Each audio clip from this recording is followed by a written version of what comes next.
Hello students, welcome to your beautiful channel. Now in this video lecture we are going to introduce chapter 4 of NCERT standard 12, that is moving charge and magnetism.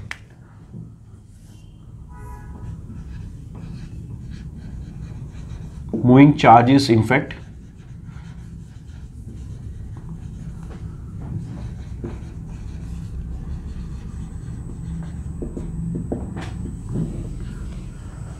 Look, we were having information regarding electric field.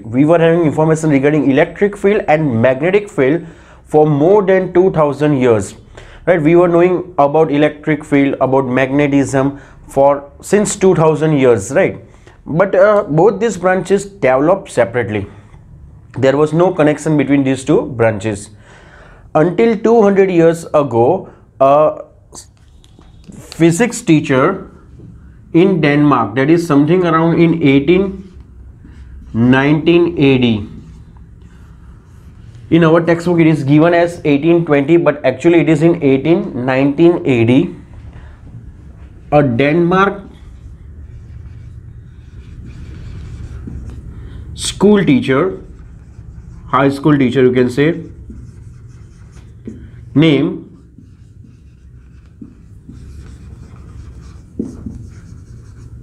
Hans Christian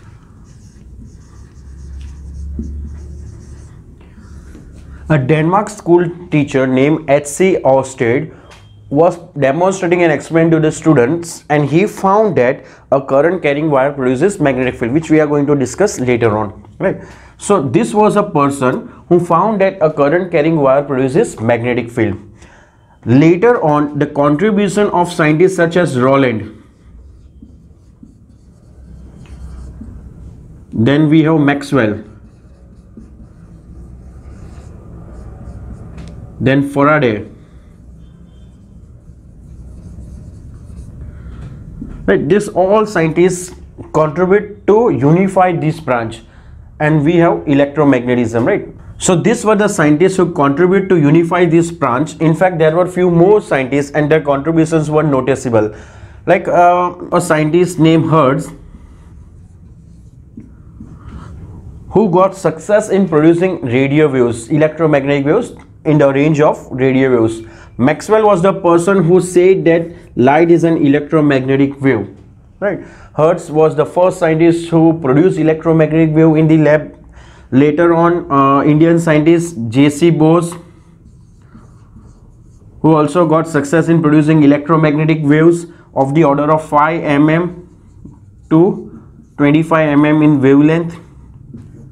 Then another scientist named Marconi, who got success in transmitting electromagnetic wave to certain distance, right? And that was the most important step for the development of modern physics, as well as you can say that for communication system. Like the whole communication system has been changed due to this invention made by Hertz, Bose, then Marconi. Right, so we got success in producing electromagnetic wave, we got success in transmitting electromagnetic waves, and that's why we are having all that facilities like Wi-Fi, satellite phone, dish TV. All these things is possible because actually this observation and the contribution by all these scientists, right? So actually in 1819 AD, H.C.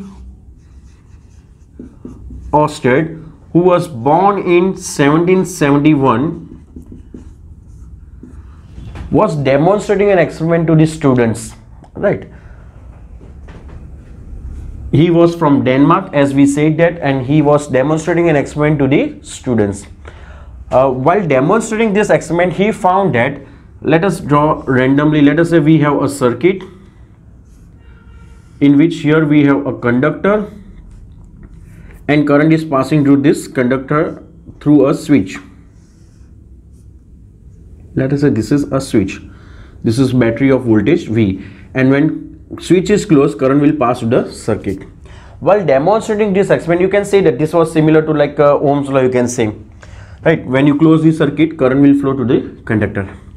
Now while demonstrating this experiment, fortunately he found that a magnetic needle which was kept near this setup was showing something else. when current is flowing through the circuit. Means let us assume that initially the magnetic needle was something like this, where this indicates north and here it is south. Now when current was flowing to the circuit, means when you close this switch, current will start flowing to the circuit. He observed that the magnetic needle, which was initially showing north south, was perpendicular to the conductor. Look, randomly I am drawing this direction of arrow, up or down, it may be depending on the direction of current. So suppose this was the direction of magnetic needle when current was passing through the circuit. It means that the needle became perpendicular to the conductor.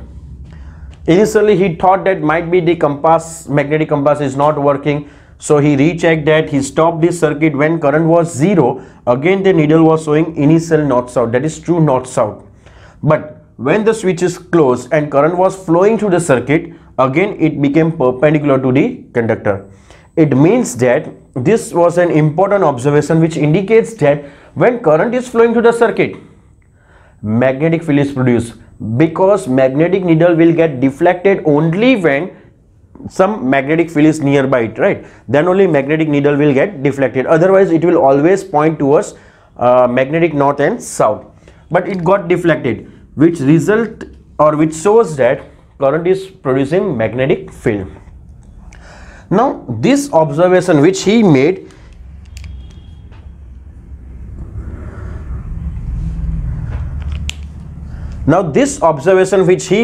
he discussed about it with his friend named Arago, who was working as a scientist in French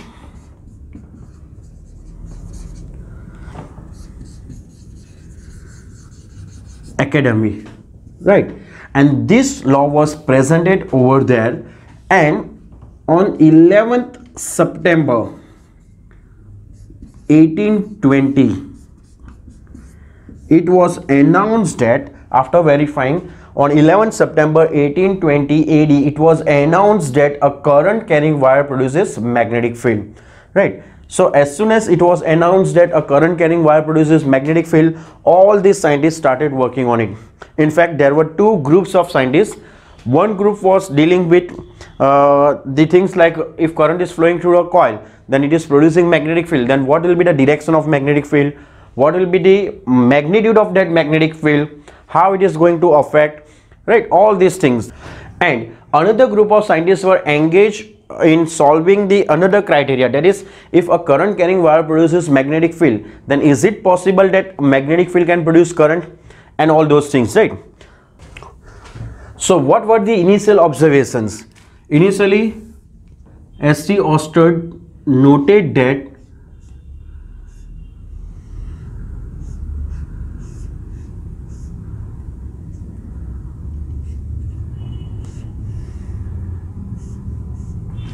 when a current is passing through a circuit or a conductor, magnetic needle will become perpendicular to the conductor. Let us say like this, this is north and this is south. Now on changing the direction of current, the needle shows deflection, it will become perpendicular to conductor but in opposite direction, right? So on changing the direction of current, needle also points in opposite direction, right? This was the first observation. Now on performing this experiment in different way, it was found that the direction of magnetic field was tangent to an imaginary circle, for which this current carrying wire, a straight current carrying wire, is at the center and perpendicular to the circle. So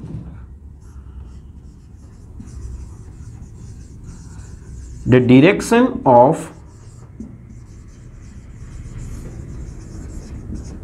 magnetic needle, or you can say that magnetic field, because magnetic needle will be in the direction of magnetic field. So the direction of magnetic field is tangent to an imaginary circle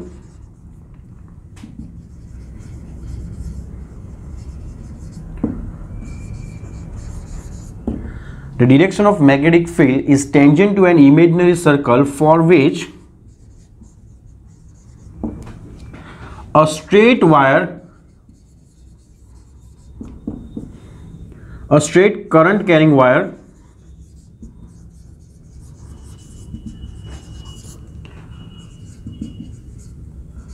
is at its center and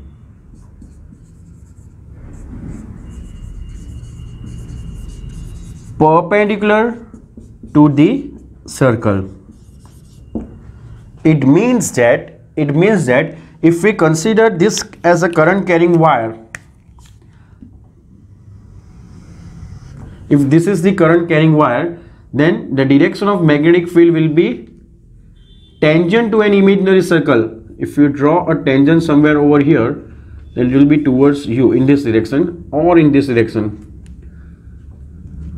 depending on the direction of current, which we are going to discuss later on. Suppose if current is flowing in upward direction, then at this point P, magnetic field will be in this direction, right? And at this point, let us say Q, magnetic field will be in this direction. This is a cross view. Means if we consider this as a current carrying wire which is coming out of this board, plane of the board, then magnetic field will be tangent to an imaginary circle. Let us say this is an imaginary circle and current is coming out of the board. This is like this is the wire, right? This is the current carrying wire which is carrying current towards you, right? Towards you. Now in this case, the direction of magnetic field will be tangent to this. So it was found that magnetic needle will align itself in this direction, north south.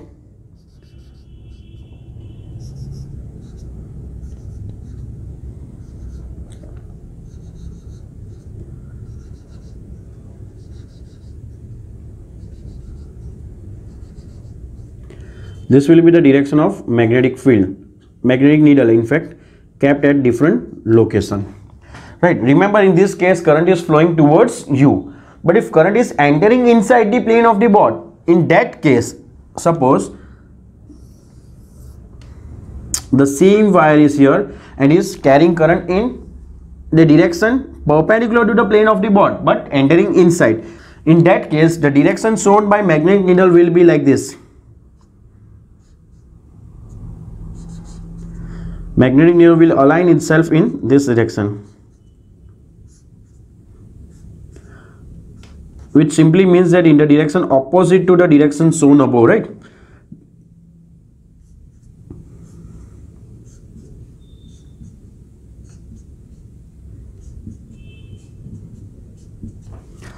Right, here wire is carrying current inside and here wire is carrying current outside, right? This will be the direction of magnetic needle.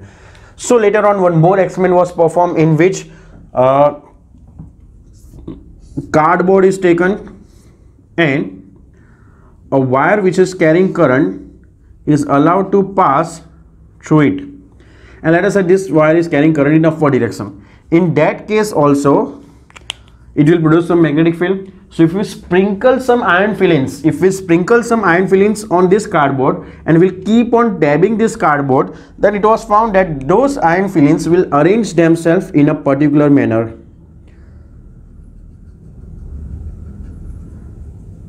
In fact,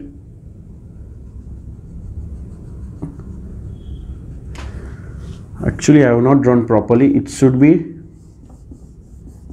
something like this.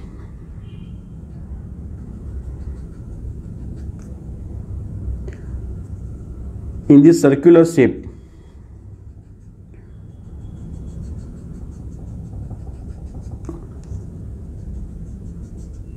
So this is how the iron fillings will arrange themselves, right? So if you see from the top, and if this is the cardboard,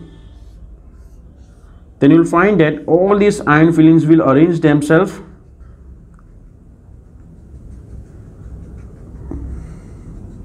in circular manner or a circle of different radii, for which the current carrying wire is the center.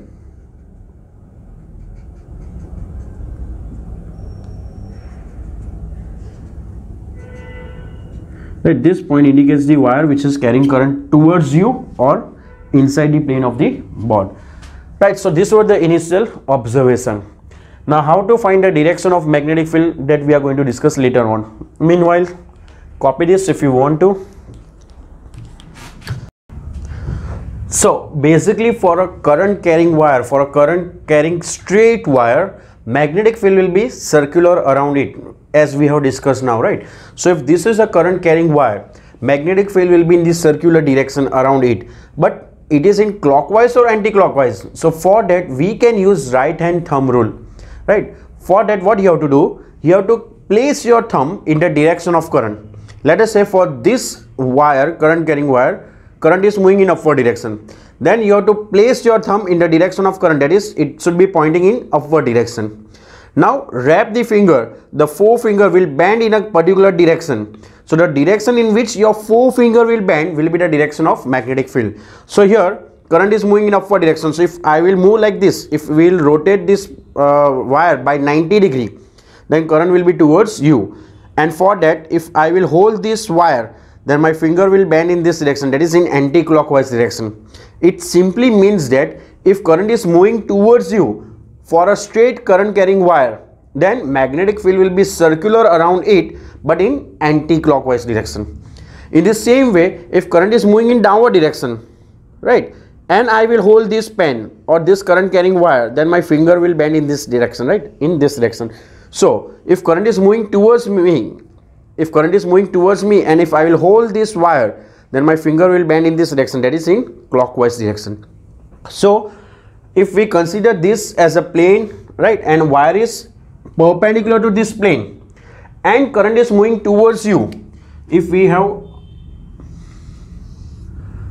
let us say this is the point, this is the wire which is carrying current and current is towards you, right? So in that case, your thumb, this thumb will be towards you and your finger will bend in anti-clockwise direction. So the magnetic field for this wire at a given distance will be in anti-clockwise direction. For current flowing in outward direction, of course it is perpendicular to the plane of the board and moving or coming out of it, right? And suppose current is entering inside the board perpendicular to the plane of the board. Suppose this is the wire which is perpendicular to the plane of the board and current is moving inside. So in that case, thumb will be pointing inside, and if you wrap your forefinger, then it will be in clockwise direction. So in that case, magnetic field will be circular around this wire but in clockwise direction. So this is for current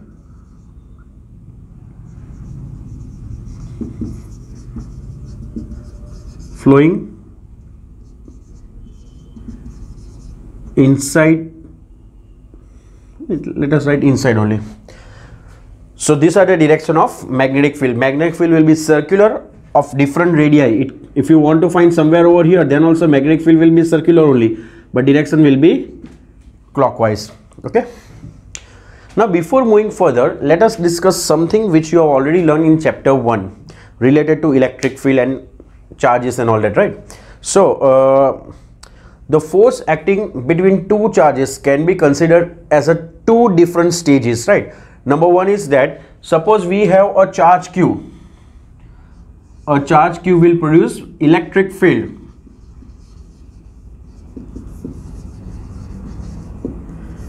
Suppose we have a charge Q which will produce an electric field. Now the electric field for this charge will be given by E is equal to, the electric field produced by this charge will be given by E is equal to 1 over 4 pi epsilon naught Q by R square in the direction of unit vector R, where unit R is a unit vector in the direction of R, or you can say that in the direction of electric field, right? Now the electric field produced by this charge will be given by this equation. Now if a charge interact with this electric field, let us say a charge Q will interact with this electric field, then this charge will experience a force. It will experience a force whose magnitude will be given by F is equal to Q into E. So first one charge will produce an electric field and other charge will interact with this electric field, and hence it will experience a force which is given by F equal to QE, that is equal to Q into 1 over 4 pi epsilon naught q by r square in the direction of unit vector r, or if you want to rearrange this thing, this will be 1 over 4 pi epsilon naught q by r square in the direction of unit vector r. This will be the force acting on that charge. So this will be the force acting on charge q due to charge capital Q. Here you can consider like the two stages are like this charge q will produce an electric field, and the charge small q will interact with this charge and hence will experience a force F, which is given by this formula. Here you should remember that electric field is not an imaginary concept. Field concept is not an imaginary one, right? It plays an important physical role in physics. In fact, it can carry energy and momentum. It convey energy and momentum. It is this electric field is not established instantaneously. It will take some finite time to propagate, right? Also, you have learned in chapter 1 that if electric field is produced by more than one charges, then the resultant electric field will be equal to the vector sum of all the electric field produced by individual sources, right? Let us say we have 4-5 charges. All these 4-5 charges will produce an electric field. So at a particular point, the resultant electric field will be equal to the vector sum of all the individual electric field produced by all these charges, right?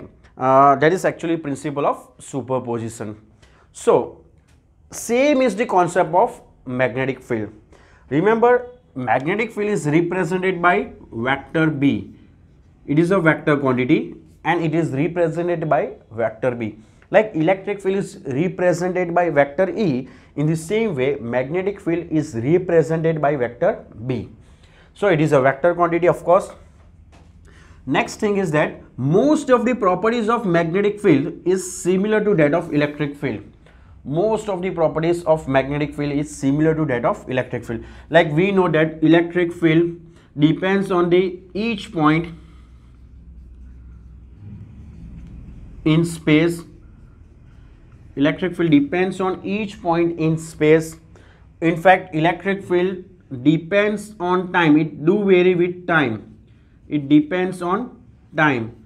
As time will change, electric field will also change. So same is the case with magnetic field. Magnetic field also depends on each point in space. It is a function of time. You can say that like electric field is a function of time. It depends on time, means it is a function of time. In the same way, magnetic field also depends on time. So it is a function of time. But for particular this chapter, we are going to consider that magnetic field is independent of time. Also, it was found that the magnetic field produced by more than one sources can be obtained by taking the vector sum of the magnetic field produced by each source. Just like a principle of superposition which we can apply for electric field, the same principle can be applied for magnetic field. Clear?